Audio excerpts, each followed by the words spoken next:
पुण्याच्या हंडेवाडी रस्त्यावर असलेल्या इनामदार शेजारी हे वनविज्ञान केंद्र आहे आणि आपण बघू शकता की या वनविज्ञान केंद्रातील तब्बल 500 ते 600 झाडांची कत्तल जी आहे ती करण्यात आलेली आहे. मी या ठिकाणी तुम्हाला या सगळ्या झाडांची कत्तल दाखवतो. खरं तर अत्यंत धक्कादायक आणि भयानक हा सगळा प्रकार जो आहे तो पुण्याच्या हडपसर येथील हंडेवाडी रस्त्यावरील आहे. खरं तर आपण ही सगळी जुनी वृक्ष जी आहे ती साधारण 50 ते 60 वर्षापूर्वीची वृक्ष आहेत आणि ही सगळी वृक्ष जी आहेत ती कत्तल करून या ठिकाणी नव्याने त्यांना वृक्ष लागवड करायचं असं सांगितलं जात आहे. परंतु एकंदरीत आपण पाहिलं की पुण्याचं तापमान सध्या 40च्या वरती गेलेलं, 40च्या वर साधारण 40 डिग्रीपर्यंत तापमान असताना या सगळ्या वृक्षाची कत्तल सुरू आहे. अत्यंत धक्कादायक आणि भयानक हा सगळा प्रकार जो आहे तो पुण्याच्या हंडेवाडी रस्त्यावरील इनामदार वस्ती इथं असलेल्या वनविज्ञान केंद्रात सध्या सुरू आहे.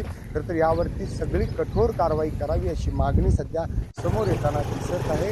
कारण ही वृक्ष आहे ती लागवडीसाठी अनेक काळ जातो, परंतु ही वृक्ष तोडण्यासाठी अशा पद्धतीची JCB जी आहे त्या JCBचा वापर केला जातो आणि जो JCB चालक आहे याला मात्र याची कल्पना नसते. हे मात्र धक्कादायक आहे. लोकशाहीसाठी चंद्रशेखर भांगे, पुणे.